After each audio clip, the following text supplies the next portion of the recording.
السلام عليكم ورحمة الله وبركاته، عاملين ايه يا شباب؟ يا رب تكونوا بخير. بما ان البيزكس بتاعت البيولوجي عجبتكم كده وطلبتوا ان احنا نعمل بيزكس للكيمستري، فانا ما اقدرش ارفض لكم طلب. فاحنا النهارده كده ان شاء الله هنشتغل كده بيزكس اوف كيمستري، وهنبدا نشوف انا محتاج يبقى معايا ايه طول عمري طالما هفضل ادرس كيمياء. طيب، الكيمستري احنا عندنا يعني فئة من الناس كده ربنا يهديهم بيقولوا على الكيمستري ان هي فهم 100%. طبعا الكلام ده كده كذب. في حاجات كتير قوي انت لو مش حافظها في الكيمستري صدقني انت صفر. مش بحبطك والله ولا بس لا، انا محتاج ان انت تركز شويه. طيب، الحاجات اللي انا اقول لك عليها تتحفظ يبقى ولا تتحفظ عشان ما اجيش اتخانق معاك. طيب، ليه معاك؟ يعني انت وانت في اعدادي، طبعا احنا البيزكس بتاعتنا بتبقى الاعدادي وثانوي يعني، تمام.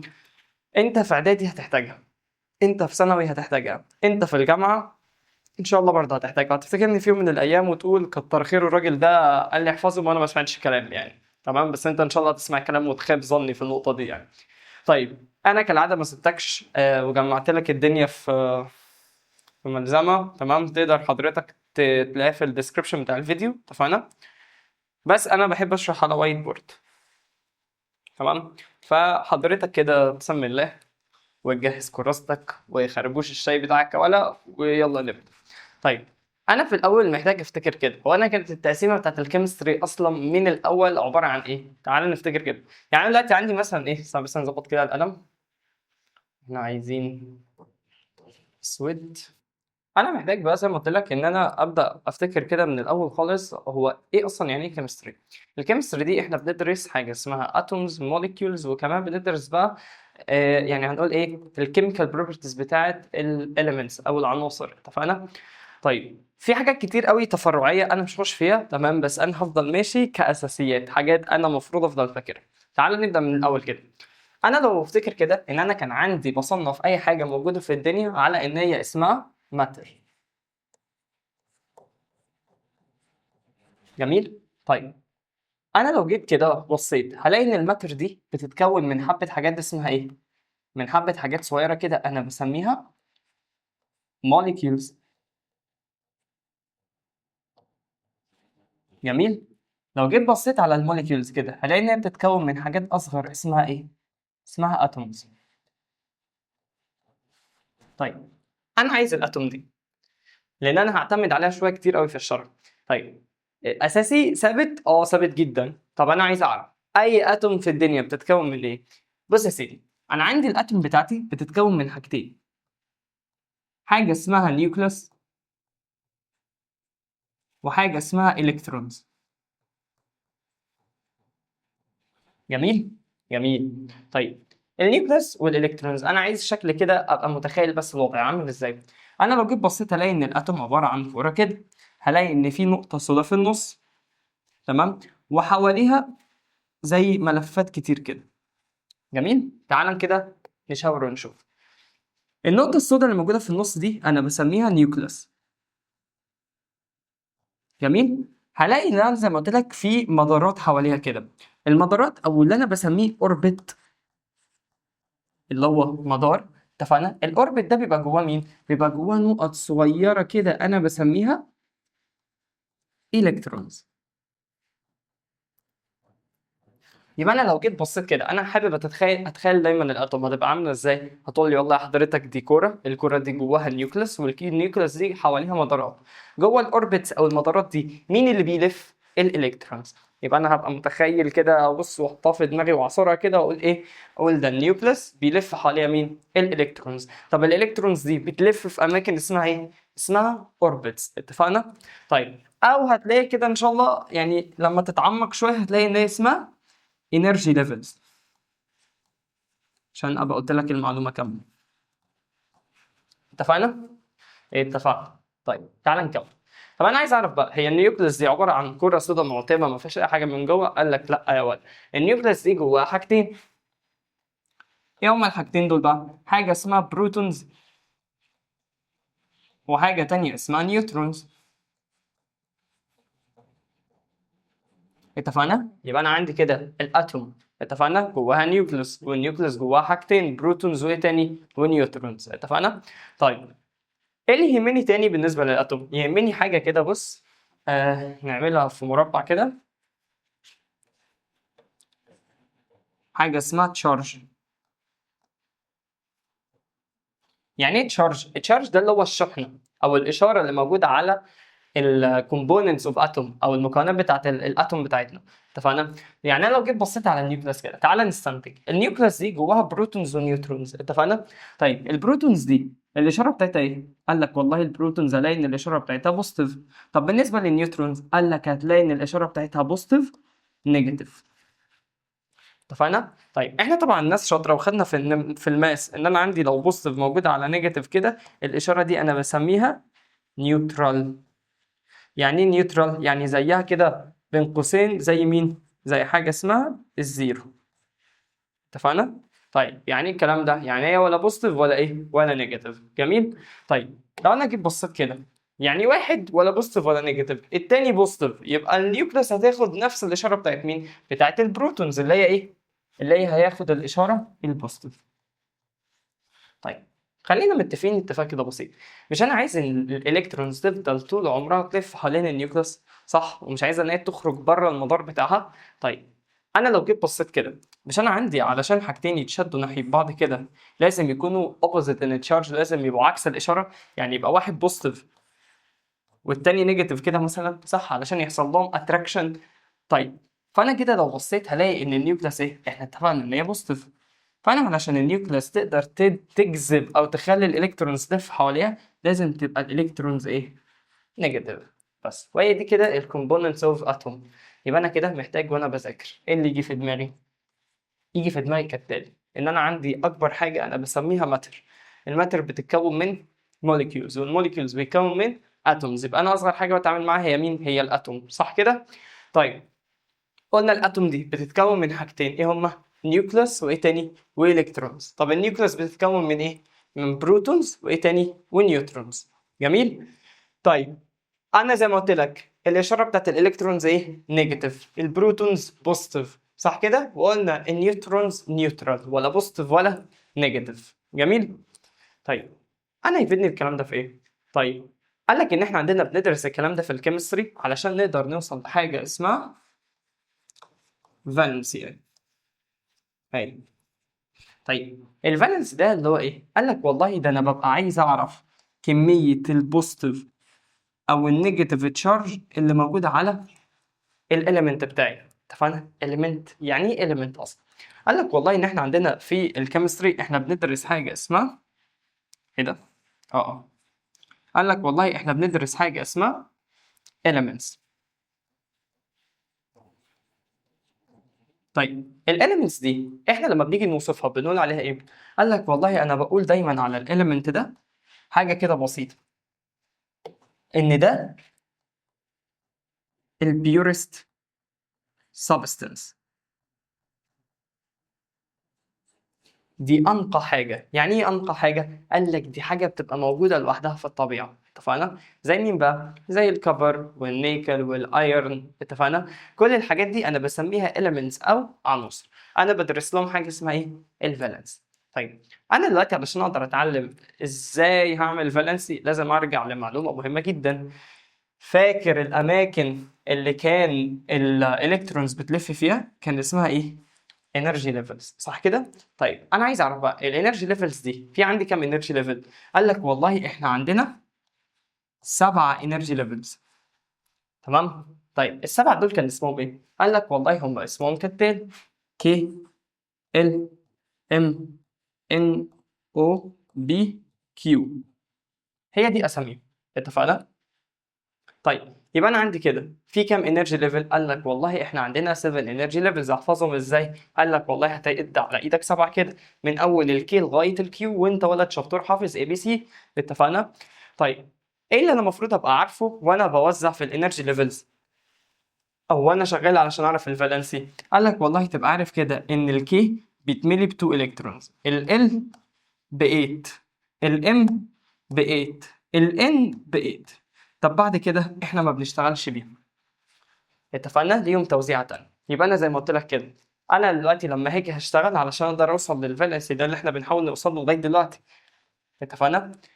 انا محتاج اعرف ان في حاجه اسمها انرجي ليفلز. طيب قلنا الانرجي ليفلز دي عددها كام؟ قلنا 7، من اول ايه لغايه ايه؟ من اول الكي لغايه الكيو. اتفقنا؟ طب قلنا الكي بيتملي بكام الكترون؟ ب 2 الكترونز، ال ب 8 والام ب 8 والان ب 8. اتفقنا؟ طيب انا عايز اجرب، تعال نجرب. عنصري المفضل معرفش بحبه من الله لله كده، الصوديوم 11.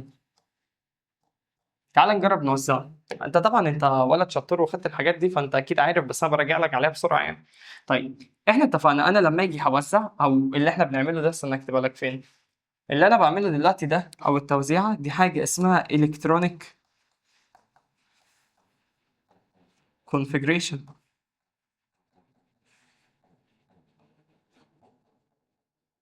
اتفقنا؟ طيب الالكترونيك كونفيجريشن او التوزيعه دي بقى، دي بتبقى عباره عن ايه؟ قال لك والله ده انت هتيجي تعمل لنفسك كام شرطه كده حوالين الصوديوم. طب ايه هي الشرط دي؟ قال لك دي الانرجي ليفلز. قال لك يعني احنا ممكن نسميها؟ قال لك ايوه طبعا، الاول كي والتاني ال والتالت ام. اتفقنا؟ ونبدا نشوف بقى انا هوزع ازاي او هعمل ايه. طيب انا لو جيت بصيت هلاقي ان في رقم صغير هنا تحت كده. الرقم ده اللي هو مين؟ ده الاتوميك نمبر. طيب انا اصلا ما اعرفش يعني ايه مستر اتوميك نمبر، ده انا ميح كيمياء. تعال افكرك. بص يا سيدي، احنا دلوقتي لو جينا بصينا على اي element في الدنيا، لو نفترض element اسمه x. element x ده قال لك والله هتلاقي انه مكتوب عنده رقم فوق ومكتوب عنده رقم تحت. الرقم اللي فوق ده انا بسميه ماس نمبر.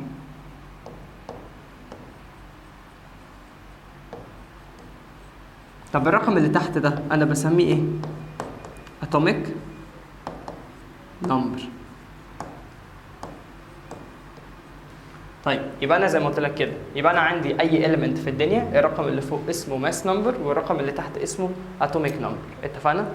طيب تعالى نمشي واحده واحده كده. الماس نمبر والاتوميك نمبر دول انا هستفاد منهم في ايه؟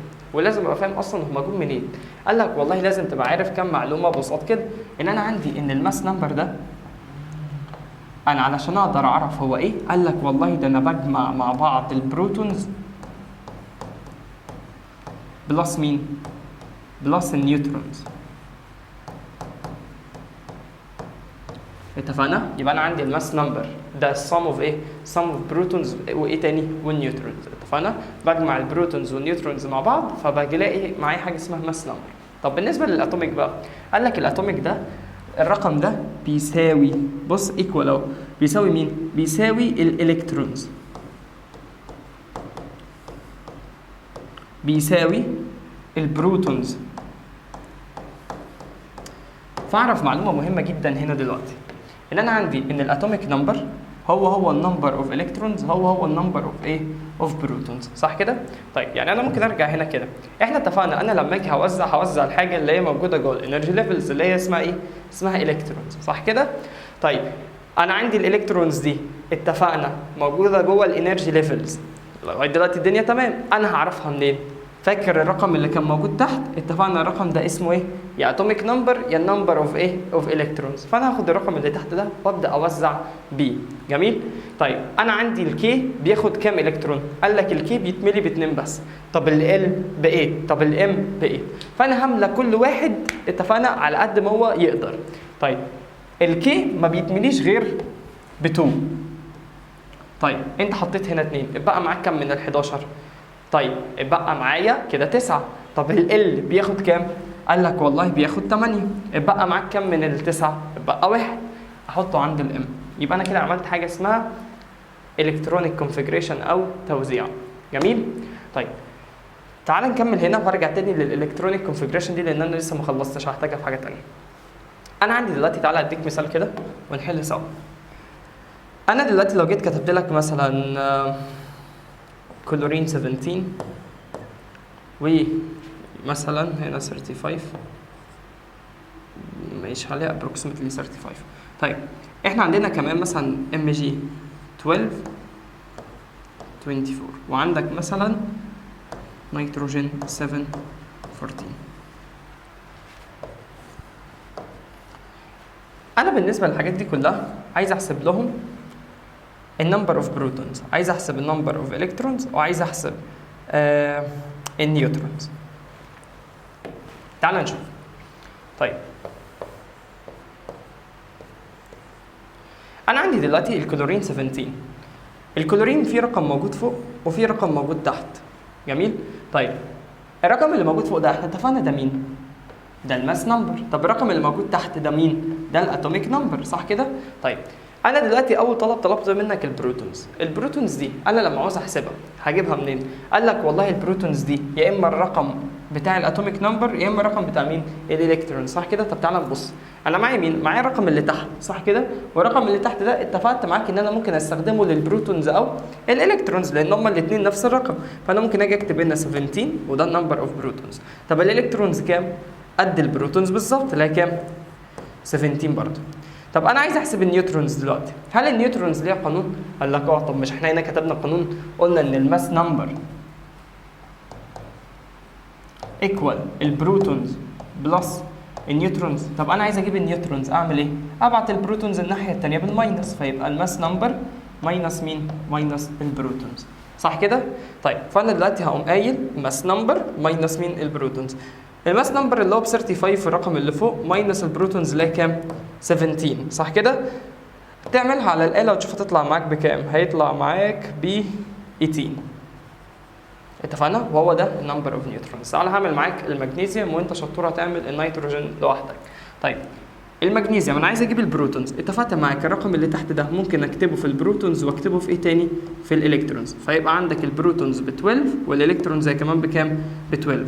طب بالنسبه للنيوترونز اتفقنا ان النيوترونز ايكوال ماس نمبر ماينس مين؟ البروتونز. طب الماس نمبر ده انا بجيبه منين؟ ده الرقم اللي فوق، صح كده؟ فاقوم قايل 24 ماينس البروتونز احنا لسه جايبينها بكام؟ ب 12، فاقوم قايل 24 ماينس 12 فيطلع معاك ان النيوترونز هي كمان بكام؟ ب 12. استناك انت بقى تكتب لي كده في الكومنتات انت جبت النيتروجين بكام؟ لان ده هتلاقيه سؤال عندك اساسي موجود في اولى اعدادي وثانيه اعدادي وكمان هتحتاجه في ثانيه ثانوي ان شاء الله. اتفقنا؟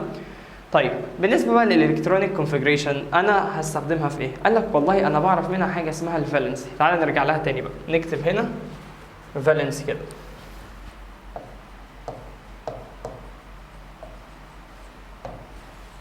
طيب يعني ايه كلمه فالنس؟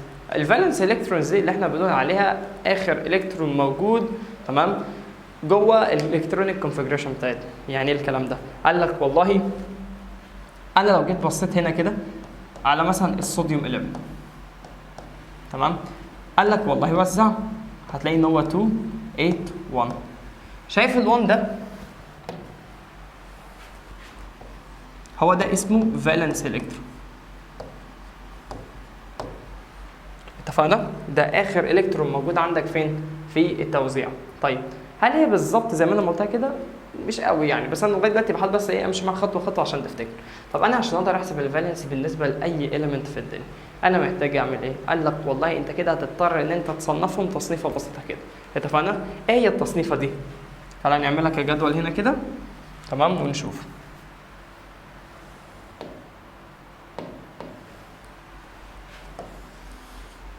بص يا سيدي، انا عندي حاجه اسمها ميتال وعندي حاجه تانية اسمها نون ميتال.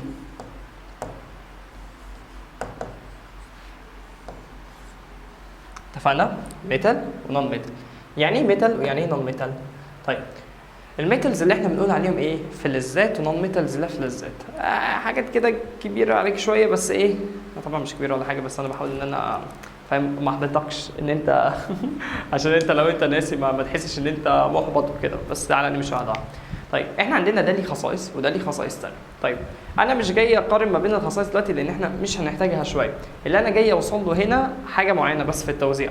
ان انا عندي اي ميتال قال لك والله انا بعرفه عن طريق ايه؟ لو انت جيت توزعه قال لك والله لو وزعت اي ميتال في الدنيا هتلاقي ان هو اخره ايه؟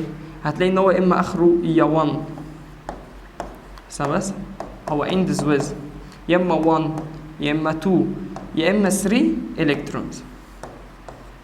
يعني اي واحد بيخلص بواحد او اتنين او تلاته انا هسميه ميتال. اتفقنا؟ طب بالنسبه للنون ميتال قال لك والله ده دايما بينتهي بايه؟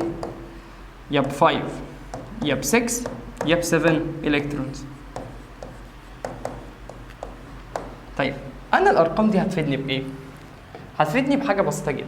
انا لو لقيت ان هو اخره في التوزيع يا 1 يا 2 يا 3 على طول هقوم قايل ان ده ميتال وخلي بالك ده بيعمل لوز، بيخسرهم، اتفقنا؟ لكن انا لو لقيته بيخلص ب 5 او 6 او 7 على طول هقول ان ده نون ميتال وده بيعمل جين، بيكسب، اتفقنا؟ يبقى انا لو لقيت ان هو ميتال يعني اخره 1 او 2 او 3 على طول هقول ان هو بيعمل لوز. طب لو هو نون ميتال هقول ان هو اخره 5 6 او 7 وبيعمل ايه؟ وبيعمل جيم. بس انا هاخد بق ميه كده بس وراجع لحظه واحده. طيب دلوقتي يعني احنا اتفقنا اي واحد اخره 1 2 او 3 ده انا هعتبره ميتال. خلي بالك ان احنا اتفقنا ان هو هيخسر، صح كده؟ طب قلنا اي حد تاني اخره 5 6 او 7 ده هعتبره نون ميتال، صح كده؟ واقول ان هو بيعمل ايه؟ بيكسب. جميل؟ طيب يعني انا دلوقتي جيت مثلا كتبنا elements عشوائي دلوقتي. انا جيت كتبت لك مثلا صوديوم 11، كتبت لك مثلا اكسجين 8، تمام؟ ليثيوم 3، تمام؟ كتبت لك مثلا كالسيوم 20، كتبت لك مثلا سلفر 16، تمام؟ طيب تعال نجرب كده نشوف هما ميتال ولا نون ميتال، وانت راجل شطور هتساعدني. طيب احنا اتفقنا الرقم اللي تحت ده انا بوزعه، صح كده؟ هوزع ازاي؟ قلنا اول واحد بياخد 2، التاني بياخد 8، بقى معاك كام من ال 11؟ 1، فينزل زي ما هو. طيب عندك الاكسجين الاول بياخد 2، اتبقى معاك كام من ال 8؟ 6، فتنزل زي ما هي. طيب الليثيوم 2، اتبقى معاك 1، اكتب. طب بالنسبه للكالسيوم بقى هيبقى 2 8، اتبقى معاك كام؟ اتبقى معاك 10، صح كده؟ 20 ماينس 10 فتطلع معاك ب 10. طيب التالت بيتملي ب 10 ب 8 سوري، فهحط هنا 8، اتبقى معاك كام من ال 10؟ اتبقى معاك 2، فينزلوا زي ما هم. زي ما اتفقت معاك انا بحط في الانرجي ليفل على قد ما هو بيتملي، فده اخره 8، صح كده؟ فانا حطيت ال 8 واللي بقى مني حطيته في الانرجي ليفل اللي بعده. طب بالنسبه للسلفر 16 2 8، ادي كده دول 10، اتبقى معاك كام؟ 16 ماينس 10 فيبقى معاك 6، ادي كتبناه. طب انا عايز اعرف بقى هو ميتال ولا نون ميتال؟ بص بقى، طبعا ده اخره كام؟ قلنا هنبص على اخر الكترون، صح كده؟ ده اخره 1، قلنا 1 2 او 3 فيبقى ميتال. طب هنا ده اخره كام؟ اخره 6، صح كده؟ قلنا 5 6 او 7 يبقى نون ميتال. طب ده اخره ايه؟ اخره 1، قلنا 1 2 او 3 يبقى ميتال. طب هنا ده اخره 2، قلنا 1 2 او 3 يبقى برضه ميتال. طب هنا ده اخره 6، صح؟ 5 6 او 7 يبقى ده نون ميتال. جميل؟ طيب يعني ايه بقى لوز او جين؟ بص يا عم، احنا عندنا اي بني ادم في الدنيا بيدور على في حياته كلها على حاجه اسمها stability او الاستقرار. فاحنا عندنا الاليمنتس بتلزق فينا كده وبتحاول تقلدنا في النقطه دي ان هي توصل لحاجه اسمها استقرار. طيب هو علشان يبقى مستقر لازم يعمل ايه؟ قال لك والله لازم يبقى دايما اخره يا 8، تمام؟ يا اما لو هو عنده انرجي ليفل 1 يبقى اخره 2، او خلينا نقول على طول ان هو يبقى اخره كام؟ ان هو يبقى اخره 8. طب يعني ايه الكلام ده؟ يعني دلوقتي عندي الصوديوم ده ميتال، صح؟ هو عايز يبقى ستيبل، صح؟ طيب هو علشان يبقى ستيبل لازم يخسر لان هو ميتال. طب النون ميتال علشان يبقى ستيبل لازم يكسب، اتفقنا؟ فهي قاعده بالنسبه لي، ميتال يخسر، نون ميتال يكسب. جميل؟ طيب فانا عندي بقى الميتال بيعمل ازاي؟ الميتال بيخسر دايما الرقم اللي موجود في الاخر. طيب الرقم الموجود في الاخر هو كام؟ هو 1، فانا عندي الميتال ده هيعمل لوز 1 الكترون. اتفقنا؟ طيب فيبقى شكله عامل ازاي؟ قال لك والله هو هيبقى صوديوم. طيب الفكره بقى، هينفع اكتبه صوديوم كده واسيبه عريان؟ قال لك والله ما ينفع. طيب ايه اللي المفروض ان انا اعمله؟ قال لك والله احنا دلوقتي هنبدا نعمل مقارنه بسيطه كده. مش هو هنا خسر الكترون، صح؟ تعالى امشيها لك بالتصوير البطيء. تعالى نمشي واحده واحده. انا لو جيت كده اتكلمت عن الصوديوم واحده واحده، احنا اتفقنا الصوديوم ايه؟ 11، صح؟ قلنا ان هو عنده 11 الكترون وعنده 11 ايه؟ 11 بروتون، صح؟ طيب ده الصوديوم اتوم عادي جدا، صح كده؟ هو دلوقتي اول لما يبدا يعمل لوز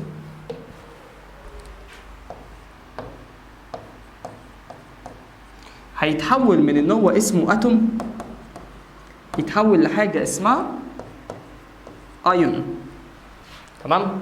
اي حد بيكسب او يخسر يتحول بدل ما هو كان اسمه اتوم يبقى اسمه ايه؟ يبقى اسمه ايون. طب اشمعنى؟ الايون ده معناه ان هو يا اما يبقى عليه بوزيتيف يا اما يبقى عليه نيجاتيف، هتعرف ليه دلوقتي. طب تعال نشوف. بص يا سيدي، انا دلوقتي لو جيت بصيت على الصوديوم، هو كان عنده 11 الكترون صح كده، وكان عنده 11 بروتون. انا دلوقتي لما جيت قلت لك هو عمل لوز، هو عمل لوز 1 الكترون ولا عمل لوز 1 بروتون؟ طبعا هو عمل لوز 1 الكترون صح؟ فانا عندي كده هبص هلاقي ان هو بدل ما كان عنده 11 الكترون لا ده بقى عنده 10 الكترونز بس. طب البروتونز جينا جنبهم قال لك لا هم زي ما هم 11 زي ما هم، فهو لسه عنده 11 بروتون. طب واحده واحده بقى، هيفيدني في الكلام ده. قال لك اكتب الاشاره وانت تفهم. دلوقتي ده انت عندك الالكترونز الاشاره بتاعتها نيجاتيف، البروتونز الاشاره بتاعتها بوزيتيف. هل هما الاثنين قد بعض؟ يعني انا عندي الاتوم هي ولا بوزيتيف ولا نيجاتيف، علشان النيجاتيف قد البوزيتيف. بمعنى يعني انا لو جيت كتبت 11 ماينس 11 هلاقي ان هي بكام؟ بزيرو، يعني نيوترال ولا بوزيتيف ولا نيجاتيف. لكن انا لو جيت هنا بصيت هلاقي النيجاتيف 10 والبوزيتيف 11. يعني الكلام ده انا مش فاهم. قال لك والله جرب اعمل لهم ماينس، مش انت عندك 11 بوزيتيف وعندك 10 نيجاتيف صح كده؟ 11 ماينس 10 هتلاقي ان انت طالع معاك كام؟ طالع معاك 1، في فرق ما بينهم هما الاثنين. الواحد اللي موجود ده انا بقى بسميه الفالنسي، اتفقنا؟ طيب يعني ايه الكلام ده؟ يعني انا هاجي عند الصوديوم الجديده بتاعتي كده واقوم قايل ان دي صوديوم بوزيتيف ايون. طب اشمعنى كتبت بوزيتيف؟ علشان البوزيتيف اكبر من مين؟ من النيجاتيف. تعال نجرب واحده كمان. تعال على الاكسجين مثلا. انا دلوقتي لو جيت بصيت على الاكسجين بتاعتي هي اخرها ايه؟ اخرها 6 صح كده؟ طيب 6 دي يعني ميتال ولا نون ميتال؟ شطور، هي نون ميتال صح؟ يعني هتكسب ولا هتخسر؟ احنا اتفقنا ان هي هتكسب. هل هي هتكسب اي رقم وخلاص؟ قال لك لا طبعا، هي هتكسب لغايه لما توصل لرقم كام؟ لرقم 8. اتفقنا علشان تبقى ايه؟ تبقى حاجه اسمها ستيبل مستقر. جميل؟ طيب تعال نشوف بقى هي ناقص لها كام وتبقى 8؟ اعمل ماينس لو انت مش شاطر في الماس. 8 ماينس 6 تطلع معاك بكام؟ ب 2. تمام؟ فاحنا عندنا كده هو هيعمل جين 2 الكترونز. جميل؟ طيب بس كده عشان ما ايه ما تنساهاش وانت تكتب، ما تنسى تكتب انت كمان. طيب انا دلوقتي عندي ادي الاكسجينيه بتاعتي ايه؟ هل هسيبها عريانه كده؟ قال لك لا طبعا. تعالى نعمل نفس الشكل اللي عملناه تحت ده. انت دلوقتي عندك ادي اكسجينيه صح؟ الاكسجين دي هي اسمها اتوم. طب ليه؟ علشان ولا عليها بوزيتيف ولا عليها نيجاتيف صح؟ احنا قلنا ان هي هتعمل ايه؟ قلنا ان هي هتعمل لوز قلنا ان هي تعمل جين. اتفقنا بقى ان هي تعمل جين كام؟ هتعمل جين 2 الكترونز صح كده؟ طيب عملت جين 2 الكترونز دلوقتي، تعال نشوف قبله وبعده. الرقم اللي كان مكتوب تحت هنا كان كام؟ كان 8 صح؟ فده معناه ان الاكسجينيه دي كان عندها 8 الكترونز وكان عندها 8 بروتونز. طب هي دلوقتي بعد ما كسبت 2 الكترونز بقى عندها كام؟ بقى عندها 10 الكترونز وعندها 8 بروتونز. في مشكله دلوقتي. تعال نبص. ده انا عندي الالكترونز اللي هي نيجاتيف اكبر من البروتونز اللي هي بوزيتيف بكام؟ اكبر منها ب2 صح كده؟ فانا هقوم رايح زي الشاطر كده هقوم كاتب على الاكسجين دي نيجاتيف 2. طب اشمعنى نيجاتيف؟ علشان النيجاتيف او النمبر اوف الكترونز اكبر من مين؟ من البروتونز. عايز الزتونه ونخلص من كل الرغي ده. الموضوع بسيط. شوف هي كسبت كام او خسرت كام.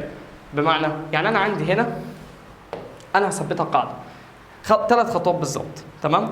اول حاجه احدد هي ميتال تمام ولا نون ميتال. دي اول خطوه. تاني خطوه اشوف النمبر اوف لوست اور جيند، النمبر اللي خسر او كسب. اتفقنا؟ طيب رقم 3 ان انا احط التشارج بقى، والتشارج دي بتساوي مين؟ اللوز او الجين. طيب تعالى نمشي واحده واحده نطبق الخطوات دي على الكالسيوم مثلا. الكالسيوم احنا اتفقنا ان هو ميتال. انا خلصت اول حاجه ميتال. يعني ايه الكلام ده؟ اتفقنا هعرف من كلمه ميتال ايه؟ ان هو بيعمل بين قوسين كده لوز. واي حد بيعمل لوز يعني بيبقى بوزيتيف. تمام؟ انا كده خلصت من اول خطوتين. تمام؟ طيب تاني حاجه انا عايز اعرف بقى الكالسيوم ده هيعمل لوز ولا جين؟ هيعمل لوز لكام الكترون؟ لو جيت بصيت هنا هو اخره 2 فهو هيخسرهم خالص. اتفقنا؟ فهو كده هيخسر 2 فاقوم كاتب بوزيتيف 2 وخلصت. يعني اقوم جاي كده عند الكالسيوم ده واقوم قايل سي اي بوزيتيف 2. تعال نجربها على السلفر عشان ابقى انا كده كرمتك وانت تجرب الايه؟ الليثيوم لوحده. تعال نشوف. طيب السلفر ده احنا اتفقنا ميتال ولا نون ميتال؟ هو اخره 6 فهو طبعا نون ميتال. يبقى انا هقوم كاتب هنا كده نون ميتال اهو. طب النون ميتال ده احنا اتفقنا بيعمل جين ولا لوز؟ شاطر، هو بيعمل جين. واتفقنا اي حد بيعمل جين بيبقى عليه نيجاتيف تشارج. طب انا عايز اعرف هيبقى عليه كام نيجاتيف تشارج؟ هو اخره 6. ال6 ناقص لها كام وتبقى 8؟ جدع، ناقص لها 2 فاقوم كاتب هنا 2. يبقى انا كده عملت الفالنسي بطريقه بسيطه. تعالى نرجع كده للصفحه اللي قبلها. يبقى انا هسجل كده عند كلمه ميتال دايما اي ميتال بيعمل لوز، اتفقنا، ويبقى عليه تشارج ايه؟ بوزيتيف. اشمعنى بوزيتيف؟ علشان بلاقي دايما ان البروتونز اكبر من مين؟ من الالكترونز. طب بالنسبه للنون ميتال، النون ميتال دايما بيبقى عليها نيجاتيف تشارج. طب اشمعنى؟ قال لك علشان الالكترونز بتبقى اكبر من البروتونز. بس دي قاعده انا هثبتها. طب بالنسبه للفالنس بقى، انا بقى هقعد في الامتحان اي دفعه بقى ان كنت اقعد اوزع واشوف مين اكبر من مين. طبعا الحاجات دي سهله، مع التعود بتلاقي ان هي ظبطت وكده. بس انا هقعد بقى اعمل كل الكلام ده، هقعد ان انا بقى لسه اشوف مين بوزيتيف ومين نيجاتيف، والموضوع يبقى صعب عليا. الاحسن ان احنا نحفظ. تمام؟ خلي موضوع ان انت تعملها ده لو عطلت. اتفقنا؟ طيب اظبط بس المراحل لان انا بسيء حضرتك. طيب انا دلوقتي المفروض هعملها ازاي؟ واحده واحده. احنا بنقسمها كالتالي. واحد الفالنسي، يعني احنا نكتب هنا كلمه فالنسي اهي.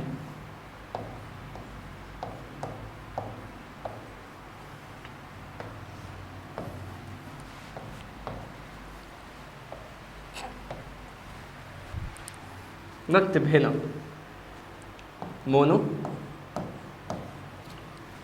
داي تراي. مونو يعني 1، داي يعني 2، تراي يعني 3. جميل؟ كل واحدة من دول بقى هتتقسم مرة بوزيتيف ومرة نيجاتيف. اتفقنا؟ مرة بوزيتيف ومرة نيجاتيف. مرة بوزيتيف ومرة نيجاتيف. طبعا هي متجمعة، انت مش محتاج تكتب، هي متجمعة اهي. تمام؟ يعني هي اهي. ماشي؟ السيمبل والفالنس بتاعته 1 ولا 2 ولا 3 ولا 4 هكذا يعني. تمام؟ تعال نكمل. انا عندي مين المونو اللي هم البوزيتيف اللي انا ما ينفعش انساهم. انا هرتبهم لك بالاهم بس، يعني مش هقعد احفظك اكيد البريدكتبل كله، بس انا اقول لك المهمين اللي ما ينفعش تنساهم. انت عندك ليثيوم، صوديوم، بوتاسيوم، عندك سيلفر. دول انت ما ينفعش تنساهم، دول مونوفالنت. اتفقنا؟ طب بالنسبه للنيجاتيف، النيجاتيف عندك فلورين، كلورين، برومين، ايودين. اتفقنا؟ طيب يعني انا كل دول عليهم بوزيتيف تشارج، بص، لكن دول عليهم نيجاتيف تشارج. طب اسميهم ايه؟ ده الليثيوم، صوديوم، بوتاسيوم، وسيلفر. جميل؟ هنا بص بقى، بما ان ده بقى ايون فانا مش هينفع اقول عليه اسمه الطبيعي. احنا هنا بنديله حاجه اسمها سافكس، بندلعه. فانا هنا هقول عليه فلورايد، هقول عليه كلورايد، برومايد، ايودايد. هنزل لك البي دي اف على الدرايف ان شاء الله، فما تقلقش عشان الحته اللي مش باينه دي هتلاقيها باينه ان شاء الله لما تبص على البي دي اف. طيب انا عندي هنا السفكس دايما بتاعنا بنديه لمين؟ السفكس دايما بيروح للنون ميتال، ماشي؟ فما تنساش حاجه زي كده. فانا عندي السفكس دايما بيروح للنون ميتال، الميتال بيتقال اسمه زي ما هو. اتفقنا؟ طيب طب تعالى بالنسبه للدايفالنت. الدايفالنت المهمين زي مين؟ اللي هم البوزيتيف. عندك زي بريليوم، تمام؟ عندك زي مغنيسيوم، عندك زي الكالسيوم، وعندك الكبر والزنك والميركوري، تمام؟ بوزيتيف 2 بوزيتيف 2 بوزيتيف 2 بوزيتيف 2 بوزيتيف 2 بوزيتيف 2. اتفقنا؟ احنا عندنا الميتالز اللي هم بيبقوا بوزيتيف، هل انا بغير اي حاجه في الاسم بتاعهم؟ اتفقنا الميتالز اسمهم بيفضل زي ما هو. يعني انا عندي ده بريليوم عادي جدا، عندي ده مغنيسيوم عادي جدا، عندك ده كالسيوم، عندك ده كبر، زنك، واخر حاجه ميركوري. اتفقنا؟ طب بالنسبه للنيجاتيف بقى، اتفقنا النون ميتالز اللي هم النيجاتيف بياخدوا حاجه اسمها سفكس. السفكس ده اللي هو ايه؟ قلنا ان هو يبقى اخره اي دي اي، يبقى بنقول اخره كده ايد. فانت عندك دلوقتي مثلا المهمين كان زي الاكسجين والسلفر، بس هو ما فيش غيره اكسجين وسلفر. اتفقنا؟ ده عليه نيجاتيف 2 وده عليه نيجاتيف 2. اتفقنا؟ فهو طبعا بدل اكسجين هيبقى اوكسايد، بدل سلفر هيبقى سلفايد. اتفقنا؟ طب بالنسبه للترايفالنت، الترايفالنت البوزيتيف هما مش كتير، هما غالبا 3، اللي هو كان الالومنيوم، وعندك كمان اللهم ذكرني الجولد. اتفقنا؟ الومنيوم وجولد، في واحد كمان بس انا هفتكره دلوقتي واقوله لك. اتفقنا؟ طيب احنا عندنا الالومنيوم والجولد طبعا دول عليهم بوزيتيف ايه؟ بوزيتيف 3، وهنا بوزيتيف 3 كمان. واكتب هنا الومنيوم، واكتب هنا جولد، ماشي؟ طب بالنسبه للنيجاتيف، النيجاتيف عندك النيتروجين وعندك الفوسفورس كمان. اتفقنا؟ طيب النيتروجين طبعا هو نيجاتيف 3 والفوسفورس نيجاتيف 3. فنيتروجين طبعا مش هتبقى نيتروجين زي ما هي، هيبقى نيترايد، وفوسفورس هتبقى فوسفايد.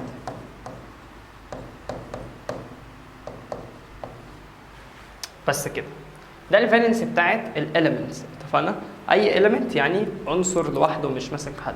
طيب انا هحتاج الحاجات دي في ايه؟ يعني انا دلوقتي انا خلاص حفظت الفالنس، يبقى انا راجل محترم وقد الدنيا، انا هستخدم الكلام ده في ايه اصلا؟ طيب انا هستخدمه علشان اعمل بيه حاجه بعد كده اسمها كيميكال فورميلا.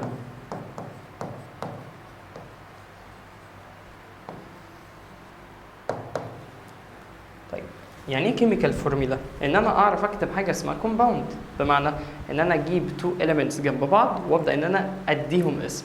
طيب او اكتب السيمبلز بتاعهم. انا هعملها ازاي؟ بص يا صاحبي، انا لازم ابقى فاهم نقطه، ان انا عندي اي كومباوند في الدنيا لازم الاول يبقى بوزيتيف والتاني يبقى نيجاتيف. يبقى انا عندي اي كومباوند في الدنيا الاول بوزيتيف والتاني ايه؟ والتاني نيجاتيف. استنى عشان الكاميرا هتفصل وانا خدت بالي الحمد لله في اخر، بص في اخر ثانيه وهتفصل دلوقتي، اصبر ورجع لك. انقذنا الموقف، ما فصلتش الحمد لله. بس يا سيدي تعالى نرجع زي ما قلنا. فانا زي ما قلت لك بقى، احنا عندنا اي كومباوند بيبقى الاول بوزيتيف والتاني نيجاتيف. طيب بوزيتيف ونيجاتيف جم منين دول؟ انا نسيت. لا انت ما نسيتش، انت قد الدنيا. احنا اتفقنا البوزيتيف ده اللي هو كان مين؟ اللي كان الميتال اللي اخره 1 او 2 او 3. طب مين النيجاتيف؟ اللي كان اخره 5 او 6 او 7 اللي هو النون ميتال. اتفقنا؟ يعني انا اي كومباوند هكتبه دلوقتي الكيميكال فورميلا بتاعته لازم الاول يبقى بوزيتيف والتاني يبقى نيجاتيف. طب لو انا قلبت، حسبي الله ونعم الوكيل، مش اكتر من كده، منك لربنا بقى. طيب بص يا سيدي، يعني ايه الكلام ده؟ يعني انا دلوقتي جيت كده مثلا قال لك فانت عندك حاجه اسمها صوديوم كلورايد، اعذرني بقى بحب الصوديوم. تمام. عندك حاجه مثلا اسمها كالسيوم اوكسايد. عندك حاجه اسمها بوتاسيوم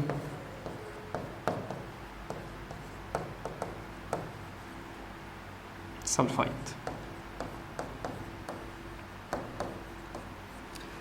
دي حاجه اسمها كومباوند. يعني ايه كومباوند؟ يعني اليمنت ماسك في اليمنت، مش اليمنت لوحده. اتفقنا؟ طيب انا دلوقتي عايز اعمل له حاجه اسمها كيميكال فورميلا. يعني ايه كيميكال فورميلا؟ اكتبه كسيمبلز، اكتب حروف وارقام كده جنب بعض علشان يطلع شكله جميل ومقطقط كده وابقى الدنيا حلوه. طيب هعملها ازاي؟ انا عندي قاعده يعني، انا بمشي بثلاث خطوات. اول حاجه بكتب السيمبل، تاني حاجه بعمل الفالنسي بكتبها، تمام. تالت حاجه بعمل كروس. اتفقنا؟ طيب تعالى نشوف نمشي خطوات. احنا قلنا اول خطوه هكتب السيمبل. السيمبل بتاع الصوديوم ايه؟ Na. السيمبل بتاع الكلورايد Cl. طيب الفالنس احنا ممكن ما نكونش لسه حفظناها، بس انت شطور وزمانك حفظتها يعني، وقفت الفيديو حفظتها كده. الصوديوم طبعا ده مونوفالنت. اتفقنا؟ الكلورايد بص كده مونوفالنت برضه، فهرجع هنا واقوم قايل ده 1 وده 1. طالما الرقمين زي بعض يا دكتوره فانت هتقوم عامل ازاي؟ هتطير الرقم ده مع الرقم ده. اتفقنا؟ وبعد كده بلغي حوار الكروس ده. طب اشمعنى؟ قال لك والله علشان هما الرقمين زي بعض وانزلهم جنب بعض كده كالتالي. اقوم قايل ان ايه؟ Cl. تعال نجرب الفكره دي تاني. طب عندك الكالسيوم، كالسيوم Ca اوكسايد O. طب الفالنس اهو الكالسيوم بص داي، وعندك الاكسجين داي برضه. فاقوم راجع كده اقوم كاتب هنا 2 وكاتب هنا 2. اتفقنا لو الرقمين زي بعض يطيروا مع بعض صح؟ واقوم منزل الاليمنتين جنب بعض وبس كده خلصت. اقوم قايل CaO. اتفقنا؟ طب بالنسبه للبوتاسيوم سلفايد، البوتاسيوم السيمبل بتاعه اوكي. طب السلفر او السلفايد ده اس صح كده؟ طب الفالنس بتاعتهم، البوتاسيوم هلاقي ان هو 1 والسلفر هلاقي ان هو 2. استنى ولا ايه اللي انا عملته ده؟ والسلفر هلاقي ان هو 2. هنا بقى لازم اعمل كروس عشان الرقمين مختلفين. اودي ال1 للاس واودي ال2 للكي. اتفقنا؟ وامشي بالترتيب. لازم البوزيتيف يتكتب الاول. مين البوزيتيف؟ الكي ولا الاس؟ طبعا الكي. فاقوم قايل كده كي، الكي متشاور عليها برقم كام؟ برقم 2. اتفقنا؟ اقوم كاتب ال2 تحت كده. بعد كده يجي مين؟ يجي النيجاتيف اللي هو الاس. طيب في رقم 1 جنب الاس، ال1 ما بيتكتبش، فيبقى انا كده عملت الفورمولا بتاع البوتاسيوم سلفايد، كتبت K2S. اتفقنا؟ ممكن بقى يبدا ان هو يضيف لك حاجه جديده للاليمنتس بتوعك. اتفقنا؟ تلاقي 2 elements ماسكين في بعض بس دول مش كومباوند. طب بعرفهم ازاي؟ احنا عندنا حاجه اسمها اتوميك جروبس، لازم تحفظهم لان هم ثابتين. انت لو انت مش حافظهم مش هتعرف تشتغل. انت مش هتبقى عارف ان ده اتوميك جروب هعامله معامله الاليمنت. لكن انت بقى تمشي بقى تمشالي بالاحساس زي الانجليزي والهبل ده، لا مش هينفع، ده مش جرامر يا صاحبي. اتفقنا؟ في حاجات لازم تحفظها. يعني الجدول اللي فات ده اجباري يتحفظ غصب عنك، غصب عنك والله لازم يتحفظ. اتفقنا؟ الا لو انت راجل جامد جدا تمام، انت مش عايز تحفظ، هقول لك بقى تعمل الخطوات زي ما انا محافظهم كده. هتروح تحفظ العنصر بالسيمبل بتاعه، الاتوميك نمبر بتاعه. اتفقنا؟ علشان تعرف توزع، وبعد كده تحط الاشاره. اتفقنا؟ عشان تعرف تحل الحاجات دي. جميل. طب انا بقى عايز اتغاضى عن كل الحاجات دي، احفظ الجدول والموضوع خلص. اتفقنا؟ تعال نرجع بقى. انا عندي جدول جديد، الجدول ده انا هسميه بعنوان كده حاجه اسمها اتوميك جروب. طيب الاتوميك جروب ده انا لو جيت بصيت عليه انا بقوم قايل كده ان دول كذا اليمنت ماسكين في بعض بس بيتعاملوا معامله الاليمنت الواحد. تمام؟ فانا بقوم قايل ان ده act as one element، ده بيتعامل معاملة العنصر الواحد. طيب هما بيتقسموا ايه؟ هما بيتقسموا نفس الكلام، مونو داي تراي. تمام؟ تعال نشوف. احنا عندنا المونو زي مين؟ انت عندك مثلا زي ال NO2 NO3، عندك سوري، عندك زي ال HCO3 اتفقنا، عندك زي ال OH اتفقنا، دول كلهم عليهم نيجاتيف تشارج. يعني بص خلينا نقول تاني، يعني هنا نيجاتيف نيجاتيف نيجاتيف نيجاتيف اتفقنا. طيب اساميهم ايه بقى؟ NO2 ده اسمه نايترايت، NO3 ده اسمه نايتريت، HCO3 ده اسمه بيكربونات او هيدروجين كربونات، الاثنين صح.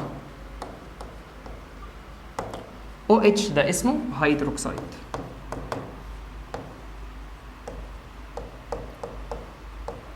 ده بيتعامل معامله الايه؟ الاليمنت الواحد. في كمان واحد مونوفالنت بس ده بوزيتيف، وده البوزيتيف الوحيد اللي موجود عندنا اللي هو ال NH4. فانا هقوم عامل كده عليه دوريه عشان ده مميز.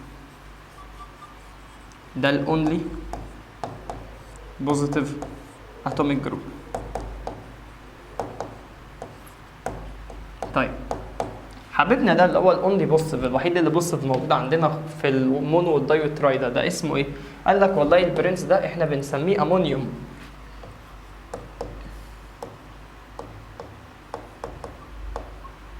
اتفقنا؟ طيب بالنسبه للباقي عندك الداي زي مين؟ عندك زي الكربونات اللي هي CO3 سلفايت SO2 سلفيت SO3، عندك سلفيت SO4 اتفقنا، وعندك ايه تاني؟ بس كده. فاحنا عندنا هنا لو جينا بصينا على الاشارات هلاقي ان الكربونات نيجاتيف 2 سلفيت او سلفايت نيجاتيف 2 سلفيت نيجاتيف 2 برضه. طيب CO3 ده كربونات،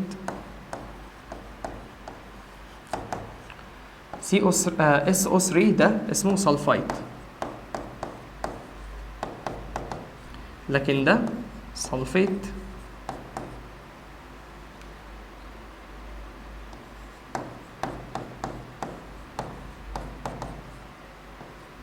اتفقنا؟ طيب التراي فالنت زي مين بقى؟ عندنا واحد حبيبنا اسمه فوسفات BO4 اتفقنا؟ وبما انه هو تراي فهو عليه نيجاتيف 3.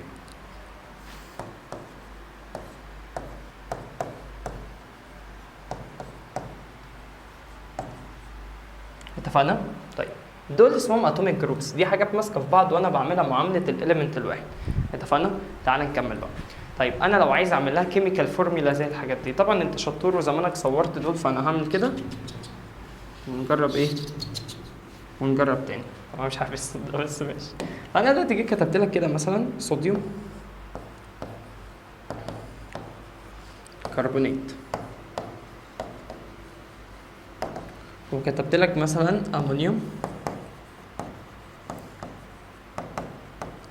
كلورايد، وكتبت لك مثلا عايزين حاجة تبقى ماشي كالسيوم هيدروكسيد. يعني مش واحدة واحدة بقى. انا عندي صوديوم كربونات، احنا اتفقنا اول حاجه بقوم جاي كاتب السيمبل بتاع كل واحد من دول. الصوديوم السيمبل بتاعه ايه؟ ان ايه؟ الكربونات CO3. جميل. طب بالنسبه للفالنس احنا عندنا الصوديوم اللي هو Na، هلاقي ان الفالنس بتاعته ايه؟ مونو اهو. طب الكربونات بص كده هي عليها نيجاتيف 2 فاقوم كاتب هنا 2. جميل. طيب تالت خطوه بقى اعمل كروس، صح كده؟ هيبقى كده Na2 CO3. جميل. بس كده. هتقولي مش فاهم جت ازاي، تعالى نعملها بالتصوير البطيء عشان انا جريت هنا. مش احنا اتفقنا البوزيتيف بيتكتب الاول اللي هو الصوديوم، فانا كتبت الصوديوم اهو. طب الصوديوم ده جاي له رقم كام؟ مين الرقم اللي مشاور عليه؟ ال2، فاقوم كاتب هنا 2. طب بعد كده اكتب مين بقى؟ النيجاتيف اللي هو CO3. طيب في 1 مشاور عليه، احنا اتفقنا ان اللي هو ما بيتكتبش، اتفقنا؟ طب بالنسبه للامونيوم كلورايد تعالى نعمل نفس الخطوات. الامونيوم احنا لسه قايلين اهو، الامونيوم ده الاونلي بوزيتيف، طب السيمبل بتاعه ايه؟ NH4. طب الكلورايد احنا لسه قايلين ان هو Cl. الفالنس هنا 1 وهنا 1، واحنا نفس الشطره اتفقنا ان احنا عندنا لو رقمين زي بعض بيطيروا مع بعض وينزل كل واحد جنب التاني من غير اي تغيير NH4Cl والموضوع خلص. اتفقنا؟ خلي بالك الارقام اللي موجوده تحت بالبرتقاني دي اللي موجوده تحت كل اليمنت، الارقام دي ما ينفعش تلعب فيها، الارقام دي ثابته ما بتتغيرش، فانت لو انت لعبت فيها يبقى انت كتبت كده الفورميلا بتاعتك غلط واوعى تغير فيها، فعشان كده هي لازم تتحفظ. ماشي؟ تعال نكمل. الكالسيوم هيدروكسيد بقى، انا لو جيت بصيت كده هقوم كاتب هنا الكالسيوم السيمبل بتاعه سي ايه. طب هيدروكسيد احنا لسه قايلين ايه؟ او اتش اهو. الكالسيوم الفالنس بتاعته 2، الهيدروكسيد احنا كتبنا فوقيه نيجاتيف 1 فاكتب هنا 1 واشاور اعمل كروس يعني. طيب احنا اتفقنا مين بيتكتب الاول؟ البوزيتيف اللي هو الكالسيوم. الكالسيوم مشاور عليه رقم كام؟ رقم 1 صح كده؟ فانا ما بكتبش ال1. طيب بص بقى، الاو اتش ده اليمنت عادي ولا اتوميك جروب؟ قال لك والله ده اتوميك جروب، احنا لسه قايلين اهو. طيب خلي بالك بقى الاتوميك جروب لو هحط جنبه رقم لازم اقوم عامل كده حواليه براكت، اتفقنا، واكتب الرقم تحته. جميل؟ فانا هعمل نفس الخطوه، لان هكتب الاو اتش وعايز احط جنبها رقم، يبقى افتح براكت كده واحط الاو اتش. عايز احط لها رقم كام؟ رقم 2 صح كده؟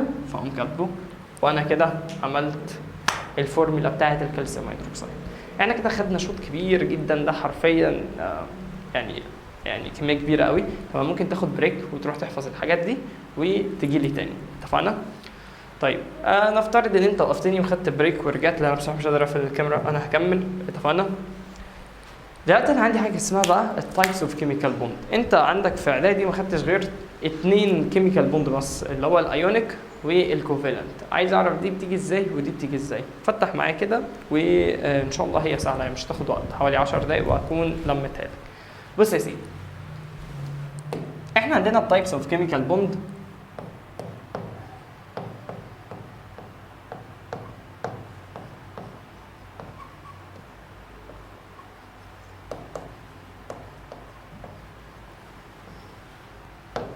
بص يا سيدي بقى، احنا عندنا انواع البوند هما 2، هما في كتير طبعا بس اللي انت خدتهم هما 2. عندي حاجه اسمها ايونيك بوند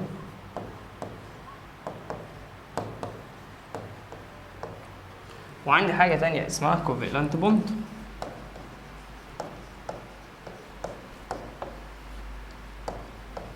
طيب يعني ايه كلمه بوند؟ بوند دي يعني رابطه. يعني ايه رابطه؟ يعني انا عندي ده اليمنت وده اليمنت تاني، اتفقنا؟ هما الاثنين قرروا ان هما الاثنين يقضوا مع بعض حياتهم كلها. هيعملوا ازاي؟ قال له انت تيجي كده وانا اجي كده ونعمل ما بيننا وما بين بعض حاجه اسمها بوند. يعني نبقى قريبين من بعض كده. بص انت تبقى ماسك من طرف وانا ماسك من طرف، وعملنا حاجه في النص اسمها رابطه او بوند، اتفقنا؟ طيب البوند اللي بتحصل دي بيبقى على حسب النوع بتاع الاليمنت اصلا كان ايه. بمعنى يعني انا دلوقتي عندي الايونيك بوند دي علشان تحصل لازم يبقى عندك ميتال ماسك في مين؟ ماسك في نون ميتال. جميل؟ طيب يعني ايه الكلام ده؟ يعني شرط اساسي علشان يحصل ايونيك بوند لازم لازم لازم لازم يا عمات الرمادي يبقى الاول بوزيتيف والتاني ايه؟ نيجاتيف. هبص على اي كومباوند في الدنيا لقيت الاول بوزيتيف والتاني نيجاتيف، يعني الاول ميتال والتاني نون ميتال، على طول هعرف ان ده ايه؟ ان ده ايونيك بوند. زي مين؟ يعني انا مثلا لو جيت دلوقتي كتبت NaCl. جميل؟ انا لو جيت بصيت هلاقي ان ال Na اللي هو الصوديوم ده ميتال، اتفقنا؟ لو جيت بصيت على الكلورين هلاقي ان ده ايه؟ ان ده نون ميتال، فهم الاثنين كده مع بعض عاملين حاجه اسمها ايونيك بوند. البوند دي بقى نفسها حصلت ازاي؟ قال لك والله كالتالي، تعالى نمشيها بالبطيء ونشوف. انا عندي الصوديوم 11 وعندي كلورين 17، تعالى نجرب نوزعها. 2 8 1 2 8 7. طبعا ده ميتال وده نون ميتال، ده عايز يخسر 1 وده عايز يعمل ايه؟ عايز يعمل جين 1، ده عايز يكسب 1 وده عايز يخسر 1. قال لك والله في بيتها، يعني ايه الكلام ده؟ قال لك انا عايز اخسر وانت عايز تكسب، انا هخسره وانت اكسبه، بس بشرط احنا الاثنين نفضل مع بعض دايما، عشان لو رجعت في كلامك هاخد الالكترون بتاعي تاني. تمام؟ يعني بص على نمثل، ده الصوديوم وده الكلورين، هما الاثنين ماشيين مع بعض كده، فاهم؟ ده قبل ده، قال له والله يا حاج ده انا بص انا نفسي اخسر الكترون، وقام الكلورين ردد عليه قام قايل له وانا نفسي اكسب الكترون. قال له خلاص تمام، انا هديك الالكترون بتاعي بس بشرط هتفضل ماشي معايا الطريق كله، تمام؟ فيحصل كالتالي، يقوم مديله الالكترون فيمسك في ايده ويفضلوا هما الاثنين ماشيين مع بعض الايه لغايه اخر. انا مش عارف اللي انا عملته ده والله، بس انت يمكن تفهم ولا حاجه. هو هيحصل كالتالي، هلاقي ان انا عندي الالكترون ساب الصوديوم وراح لمين؟ وراح للكلورين. فيحصل كالتالي، تلاقي ان الصوديوم قرب الالكترون كده، تمام؟ ومين اللي خده؟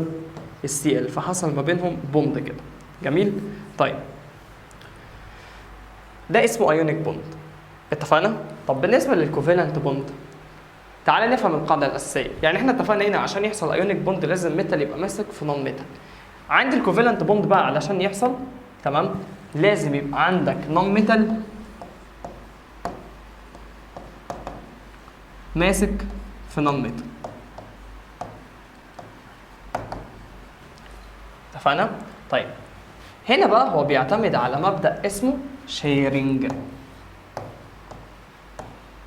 يعني ايه شير؟ شير بمعنى المشاركة، انا ولا هخسر ولا هكسب، انا هقرب الكترون وانت هتقرب الكترون نعمل زي جمعية. مش فاهم؟ تعالى كده نبص. يعني انا دلوقتي لو جيت بصيت مثلا على الهيدروجين، هيدروجين 1، اتفقنا؟ طيب الهيدروجين 1 ده لو جيت وزعته هتلاقي ان هو 1 هو محتاج كام الكترون عشان الانرجي ليفل بتاعه يبقى مليان على الاخر ويبقى ستيبل؟ احنا اول انرجي ليفل ده بيتملي ب2، طب هو معاه 1، يبقى ناقص له كام؟ ناقص له 1، تمام؟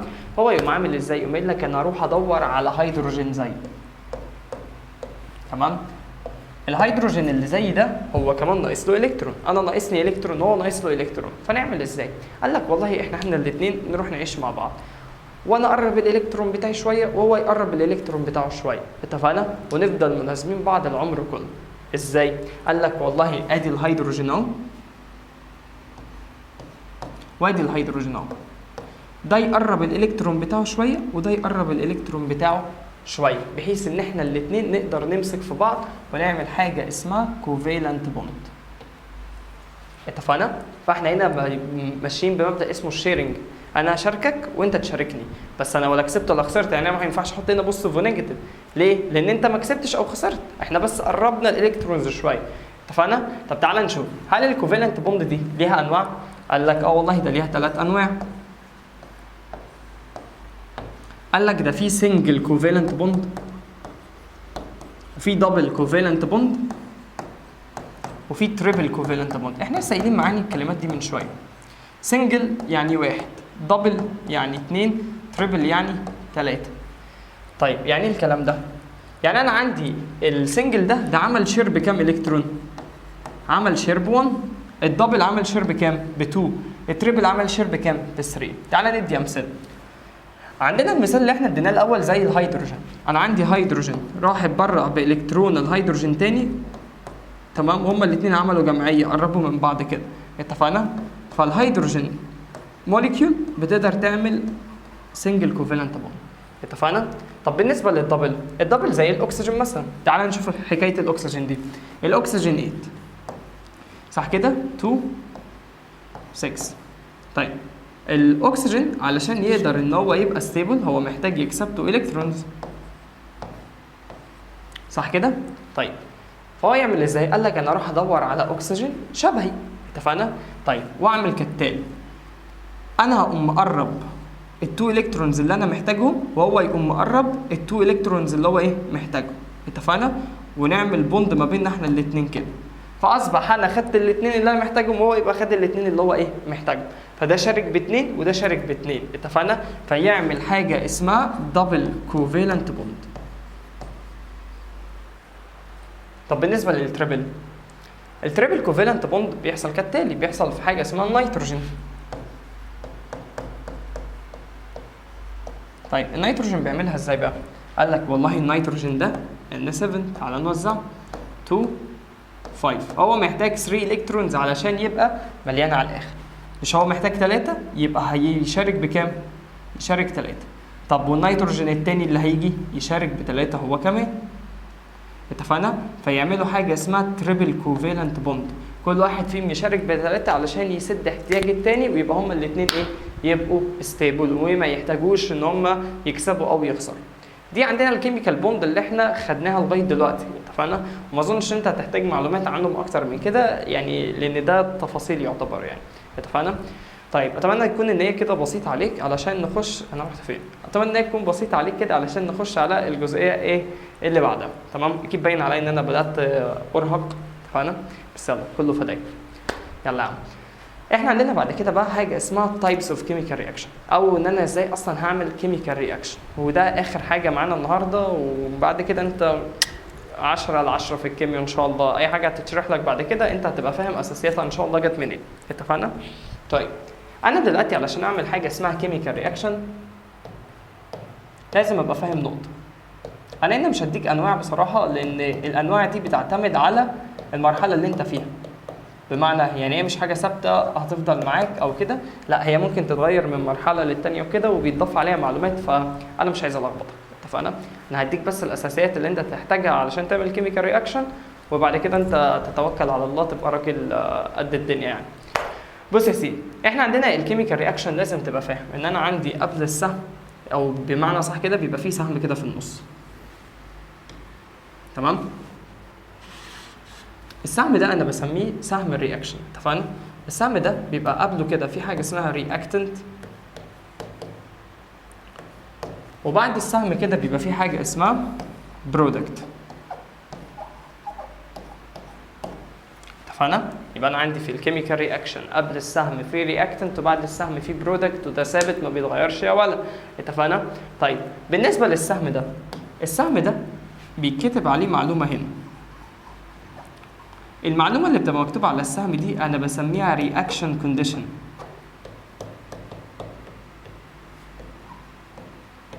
يعني ايه الكلام ده؟ الرياكشن كونديشنز دي اللي هي ظروف التفاعل، يعني انا سخنت، بردت، استخدمت عامل مساعد، تمام؟ اي تفصيل انا حابب اكتبها بكتبها على السهم ده، اتفقنا؟ لكن انا عندي هنا قبل السهم بكتب رياكتنت، وبعد السهم بكتب برودكت، وعلى السهم نفسه بكتب ايه؟ الرياكشن كونديشنز، اتفقنا؟ طيب تعالى نشوف كده وانت قول لي احنا كده فصلناها ازاي. يعني دلوقتي لو جيت قلت لك مثلا احنا عندنا مثلا ماشي NaCl بلس AgNO3 هيطلع AgCl و NaNO3، اتفقنا؟ طيب انا لو جيت بصيت كده هلاقي ان انا عندي في حاجه اتكتبت قبل السهم، ايا كانت هي ايه بقى، بس هي بما انها موجوده قبل السهم فده انا هسميه رياكتنت. ده اللي هيتفاعل، ده بص هيتفاعل، تمام؟ لكن انت عندك اللي بعد السهم ده البرودكت. يعني ايه البرودكت؟ يعني ده الناتج، الرياكشن خلص خلاص، اتفقنا؟ طيب اللي بيحصل كالتالي ان احنا لو جينا بصيت هتلاقي في نوع من انواع التبديل هنا، انا هبدل حاجه بحاجه ثانيه، اتفقنا؟ طيب ايه اللي انا هحتاجه كمان في الكيميكال رياكشن يعني بعيدا عن الرياكتنت والبرودكت؟ انا هحتاج اعمل حاجه اسمها بالانس، بس دي انا هشرحها بتبسيط شويه مش هتعمق فيها، تمام؟ بحيث ان انت برضو ايه مهما كان عمرك تقدر تفهم. احنا دلوقتي هنتكلم عن حاجه اسمها البالانس. يعني ايه البالانس؟ بص يا سيدي، انا اللي بيعجبني في الكيميكال رياكشن ده ان هو راجل عادل، بمعنى اللي بيتحط قبل السهم لازم يخرج لك بنفس الكميه تاني بعد السهم.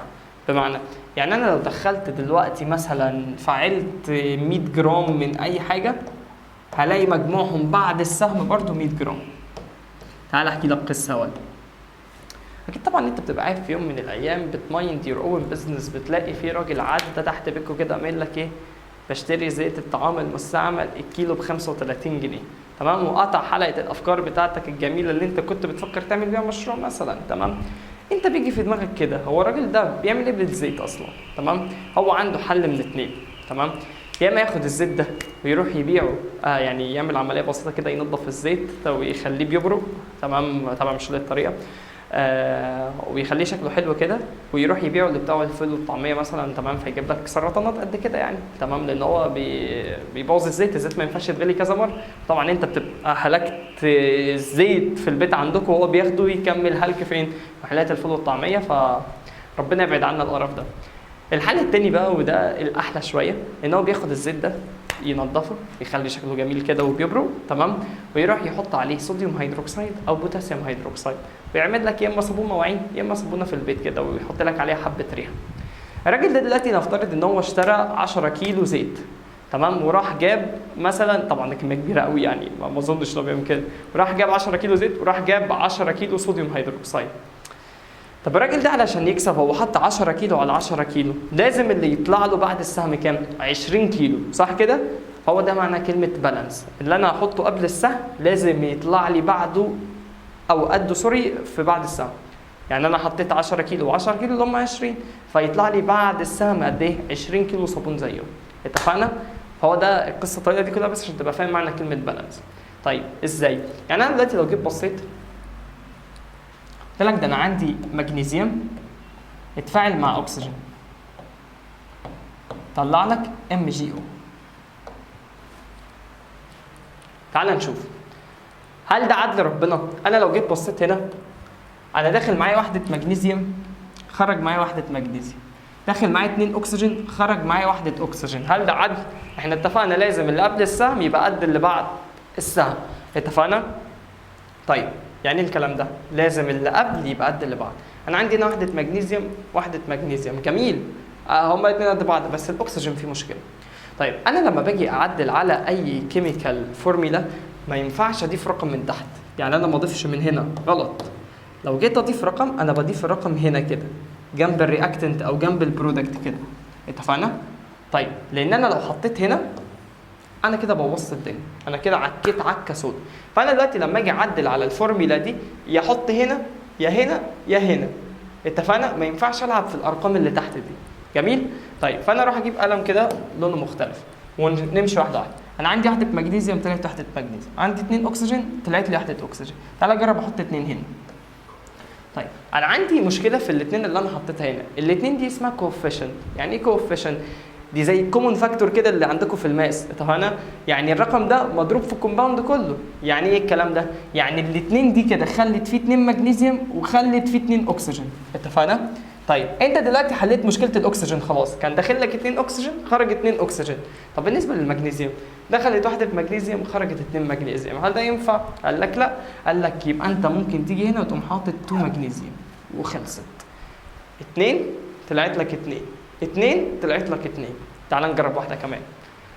لو انا جيت قلت لك مثلا انت عندك ماشي Na بلس Cl2 طلع لك NaCl، نفس الفكره تمام، بحيث بس ان انت تتعود على فكره اضافه الارقام، بعد كده ايه نصعبها حبه. انا عندي هنا وحده صوديوم خرجت لي وحده صوديوم، عندي 2 كلورين خرجت لي وحده كلورين. طيب اتفقنا انا لما باجي اضيف رقم بضيفه في الجنب ولا بضيفه من تحت؟ طبعا بضيفه في الجنب. طيب فانا هاجي هنا انا عايز ازود الكلورين اللي هنا فاحط 2 هنا كده. طب الاثنين دي حلت مشكله الكلورين وبوظت الصوديوم، انت كده بقى عندك 2 صوديوم وبقى عندك 2 كلورين. فاجي هنا كده واحل مشكله الصوديوم ان انا اقوم ضايف له كام؟ ضايف له 2 هنا، اتفقنا؟ طيب عندك بعد كده تعال نجرب مساله كمان. لو انا جيت عملت كده، عايزين واحده فيها مجهود شويه. ماشي، قلت ZN بلس HCl هيطلع ZnCl2 بلس H2. تعال نشوف، دي طويله شويه ولا في اي حاجه، بس هنحط رقم واحد يبقى حل لك المشكله. بس تعال نمشي واحده واحده ونكتشف مين اللي عنده مشكله. الكاميرا فصلت فهكمل. بص يا سيدي انا زي ما قلت لك انا كان عندي وحده زنك خرجت وحده زنك، كان عندي وحده هيدروجين خرج 2 هيدروجين، فهنا في مشكله. طب بالنسبه للCl كان عندك وحده Cl خرج 2 Cl. طب الهيدروجين والCl فيهم مشكله، ده في 2 وفي هنا 2. طيب انا لو جيت حطيت 2 هنا كده، مش الاثنين دي هتبقى مضروبه في الهيدروجين وتبقى مضروبه في الكلورين، فيبقى عندك كده 2 هيدروجين و2 كلورين هنا، وهنا 2 كلورين وهنا 2 هيدروجين، يعني قبل السهم بقى قد بعد السهم، فهي كده خلصت وهي كده بقت بالانسد. يعني كلمه بالانسد بقى في القصه الحزينه اللي احنا حكيناها من شويه، قبل السهم يبقى قد بعد السهم. هكتب لك واحده واشوف شطارتك انت بقى تعرف تعملها وتبعتها لي على الواتساب ولا لا. نكتب هنا AlCl3 بلس بلاش، مش لازم اعقدك. AL بلس HCl طلع AlCl3 بلس H2. ماشي؟ جرب اعمل البالانس كده في كشكولك وابعتها لي كده على الواتساب، هتلاقيني فرحت بيك جدا وبحييك احلى تحيه، لان انت بني ادم مجتهد وقد الدنيا. طيب كده انت اتاسست بيولوجي واتاسست كيمستري، افكر كده في موضوع الفيزيكس ده لو انتوا طلبتوا. تمام. وهشتغل معاك كده حبه فيزيكس ان شاء الله، واشوف بقى انت هتعمل ايه كده السنه الجايه بعد الحاجات اللي انت اتعلمتها. صدقني دي اساسيات، دي بتعلي جدا من مستواك على مدار الترم، اتفقنا؟ وكمان بتبقى بانيه عندك بيز. بمعنى انا دلوقتي ما ينفعش اطلع بعماره مثلا 10 ادوار وانا اصلا الدور اللي تحت مش موجود، لكن انا دلوقتي لو بنيت زي ما نقول ايه دور اول كده، والدور الاول ده قوي جدا اللي هو التاسيس بتاعك، اتفقنا؟ لان انت تقدر تبني دور تاني وثالث ورابع وخامس وعاشر، تبدا تبني معلومات على الدور اللي انت بنيته ده. لكن لو الدور ده بقى مش موجود، العماره كلها هتتهد فوق دماغك، اتفقنا؟ فالفيديوهات دي مهمه ايا كانت عمرك او ايا كان المرحله اللي انت فيها، فده طبعا هيفيدك في يوم من الايام، واديك فهمت الحاجات دي جت منين. تمام؟ اشوفك على خير ويا رب تكون استفدت. مع السلامه.